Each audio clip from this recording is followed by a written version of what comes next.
pessoal, mais um meio-dia sem meias palavras. E a perguntinha depois desses vídeos todos sobre emagrecimento que mais eu tenho recebido é: Sibeli, eu já passei dos 30, 35 anos e eu tô com uma intensa dificuldade de emagrecer. Dificuldade essa que eu não tinha antigamente. Será que tá acontecendo alguma coisa com o meu metabolismo? E ao mesmo tempo a maioria dessas perguntas fala assim comigo: qual seria o melhor exercício físico para a gente alinhar com uma melhor resposta de emagrecimento saudável? Vamos lá? Vamos desistir não, gente. A semana tá só no meio, o nosso projeto tá muito legal. Hoje eu postei uma coisa muito interessante sobre menor eficácia das vacinas em quem tá acima do peso. Então a hora de perder peso, ela é agora. Tamo junto nessa. Bom, por que em geral a pessoa que sempre tá nesse efeito sanfona, perde peso, engorda, começa a ter depois de algum tempo uma dificuldade muito grande de perder peso de novo? Basicamente, um dos motivos é o que a gente conversou ontem, a queda do metabolismo. A termogênese, que é a nossa capacidade própria de gerar energia, depois de uma perda de peso, ela sempre vai diminuir.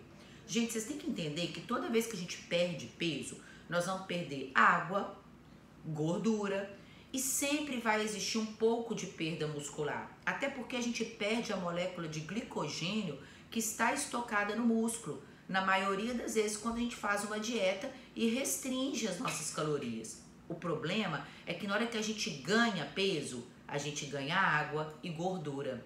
Na maioria das vezes a gente não ganha músculo quando a gente engorda. Então esses processos de emagrecimento crônicos, de efeito sanfona, você sempre vai estar inevitavelmente numa perda muscular crônica. Perdeu peso, perdeu músculo, ganhou peso, ganhou gordura. Então nós sempre vamos estar trabalhando com déficit muscular. Qual a importância disso? Imagina o nosso corpo, quando eu me exercito, quando eu ando, quando eu tô por aqui, quando eu tô trabalhando dentro de casa. O que gasta caloria e me gera metabolismo? Gordura ou músculo? É claro que o músculo gera metabolismo e a gordura não gera gasto calórico nenhum. Ai, que triste. Então daí vocês já mataram a charada. Todo o processo de emagrecimento tem que vir acompanhado com exercício físico, principalmente com a intenção de manutenção do músculo. Então vocês já mataram de novo a charada. Todo o processo de emagrecimento tem que vir acompanhado com exercício de força, musculação. E não adianta vir com esse papo: ai, Sibeli, eu não gosto de musculação. Mas para eu manter o metabolismo pós-emagrecimento e até mesmo durante o emagrecimento, eu tenho que acelerar, driblar a queda do meu metabolismo. E para isso eu tenho que ter associado pelo menos a manutenção da minha massa magra. Que eu não ganhe muito músculo no meu processo de emagrecimento. É claro que isso às vezes não vai ser muito capaz, porque todo o processo de emagrecimento tem que ter redução da ingesta calórica.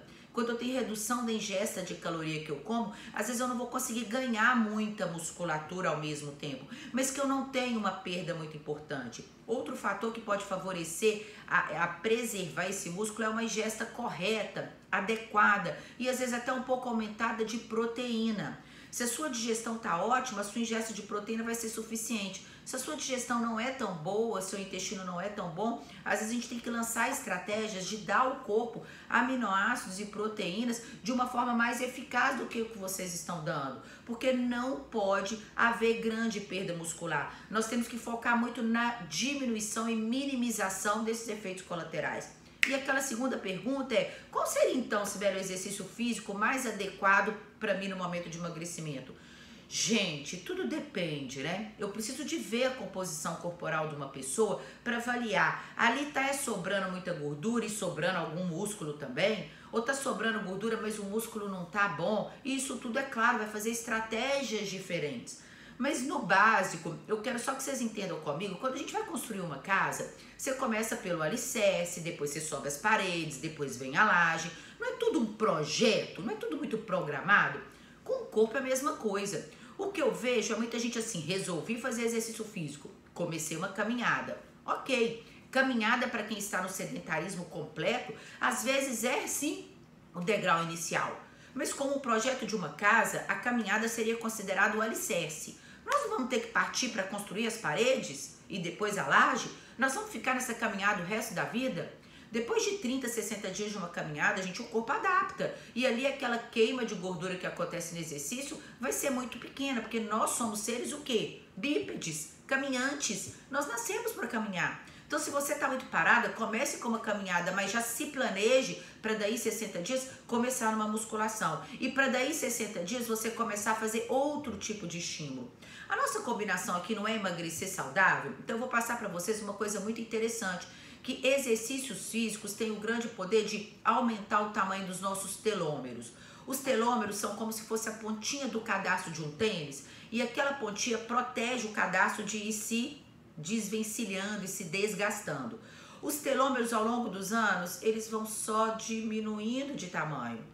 Vocês entendem o que isso acontece? Se aquela pontinha do cadarço do tênis vai diminuindo, daqui a pouquinho o cadarço acabou.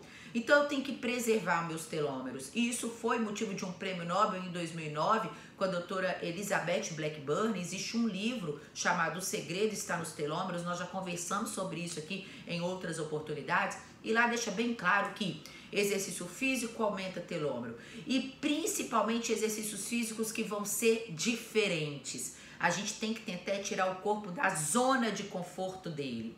E uma terceira coisa que, além de ajudar muito na perda de percentual de gordura, ajuda no envelhecimento saudável e na manutenção do tamanho dos telômeros, é o que a gente chama hoje de exercício de HIIT, H-I-I-T, que é o exercício intervalado de alta intensidade. Do mesmo jeito que a gente sabe que aquele exercício longa duração, extremamente extenuante, tipo uma corrida de 20 quilômetros, e o pessoal da corrida não vai ficar bravo comigo, mas já tem comprovação científica que o exercício de longa duração, igual uma corrida de 20, 30 quilômetros, ele vai fazer muito catabolismo no corpo e muita deficiência de todo o nosso sistema antioxidante natural. E tão interessante que a gente até malhe menos tempo, mas fazendo altos intervalos com alta velocidade. Tipo subir numa esteira e fazer aquela corrida ali numa velocidade muito intensa durante 30 segundos e descansar 1 minuto. Gente, eu não estou prescrevendo treino para ninguém. Isso tem um profissional que estudou para isso e que eu amo de paixão, que é o pessoal da educação física, o profissional, o educador físico. Mas eu só quero dizer para vocês é que existem estratégias diferentes para o que nós estamos querendo perder naquele momento ou ganhar. E o HIIT, sim, é uma estratégia muito interessante para grande perda de gordura e talvez com uma manutenção de massa magra, na maioria das vezes, os estudos científicos deixam isso bem claro. O grande problema é que, às vezes, você não está com preparo físico para já ir começar o HIIT, mas você tem que se programar para tal. Então, primeiro uma caminhada, já começar uma musculação leve com fortalecimento muscular e evitar todo esse catabolismo de perda muscular, já colocando em 60, 70 dias a presença do HIIT, mantendo aquela musculação e por aí vai, gente. É como se fosse um projeto, nós estamos construindo o nosso corpo saudável. O projeto não para no alicerce, vocês concordam comigo? E a última coisa que eu quero deixar aqui bem claro é aeróbico em jejum. Pode ou não pode? Recebi muita pergunta sobre isso. Antigamente tinha um grande preconceito sobre malhar em jejum.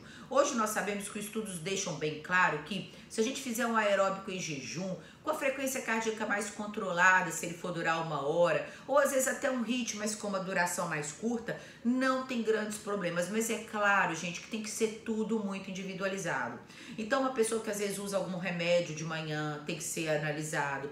Uma pessoa que às vezes está extremamente sedentária, ainda não tem essa mobilização de gordura como fonte de energia, pode não se sentir bem. A pessoa que está com muita compulsão e consumo de carboidrato o tempo todo pode não se sentir bem, mas via de regra, hoje em dia já está tendo muito estudo que nos dá segurança de falar que o aeróbico em jejum pode ser uma boa estratégia na perda de peso, desde que o paciente esteja bem avaliado, que ele esteja com seus níveis hormonais adequados, que ele não tenha nenhum fator de risco junto, ok?